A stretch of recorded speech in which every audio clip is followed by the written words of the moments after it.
Thank you, Mr. Speaker. I'm here today to recognize the upcoming 80th anniversary of the Port Chicago explosion and to honor and seek justice for the Port Chicago 50, an incident that led President Harry Truman at the time to desegregate the United States Navy. On Monday, July 17, 1944, at 10:18 p.m., disaster struck. Crew members were working in shifts around the clock to load munitions onto newly built ships so that they could be sent off to fight in the Pacific in World War II. This explosion ripped through the shipyard at the Port Chicago Naval Magazine, about 18 miles northeast of San Francisco. The explosion killed or wounded 710 people, 435 of whom were African American sailors. This was the deadliest homefront disaster of World War II. This explosion was felt in downtown San Francisco as windows shook and people thought there was an earthquake. In another blow to the survivors, 50 of the brave enlisted men, all of whom were African American, who refused to return to the same unsafe working conditions that led to the explosion, were discriminately convicted of mutiny. Those men are now known as the Port Chicago 50, and they were heroes, not traitors, who deserve to be fully exonerated 80 years later. Indicative of the discriminatory practices and segregation policies at the time, all of the enlisted men loading ammunition at the site were African Americans, while all the officers were white. And none of the African American ammunition loaders were formally trained in safe handling of munitions, as opposed to the Teamsters on the West Coast who were white, who were properly trained.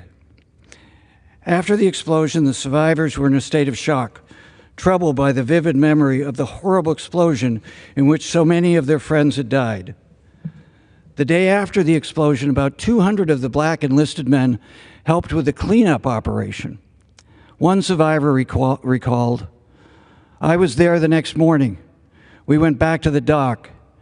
Man, it was awful. That was a sight. You'd see a shoe with a foot in it. You'd see a head floating across the water. Just the head or an arm. Bodies, just awful. Everybody was scared," another survivor recalled. "If someone dropped a box or slammed a door, people began jumping around like crazy." Many of the black survivors expected to be granted survivor's leave before being reassigned to regular duty. But those leaves were never granted for the African American sailors, not even for the men who had been hospitalized. All of the African American sailors were sent back to work loading ammunition under the same officers as before, but white officers were allowed to go home for 30-day leaves. As the men marched to go back to work 3 weeks after the incident at another dock, they knew that at a certain junction in the road, if they were ordered to turn right, they were going to the parade ground. But if they were ordered to turn left, they were going to continue to load ammunitions just like they were 3 weeks earlier. At the moment the sailors were ordered to go left, and they all stopped, one of the officers asked the sailors, Joseph Small, the lead African American, they asked him why they stopped. He responded to the white officer, "We're scared, sir." 328 of the sailors followed him and refused to return to work. 258 were imprisoned as a result, and 50 were later charged with conspiring to make mutiny. This was not mutiny. There was no active rebellion, revolt, or coordinated effort to overthrow a command as required by law. It was men who, after having to witness and even clean up the bloody aftermath of this explosion, feared for their lives and were being forced to return to the same unfair conditions and to worry every day whether they would be next.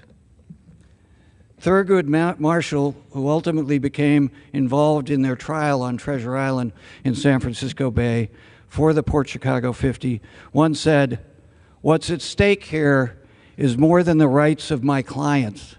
It's the moral commitment stated in our nation's creed." This quote rings even more true today, 80 years later. By not taking action to exonerate these brave men, we are reaffirming the discriminatory action taken against them 80 years ago. By refusing to stand up for their innocence, we are sanctioning the discrimination they faced 80 years ago. It is long past time that we right this historical injustice and officially clear the record. Thank you, Mr. Speaker, and I yield back. Chair recognizes a gentleman from New York, Mr. D'Esposito.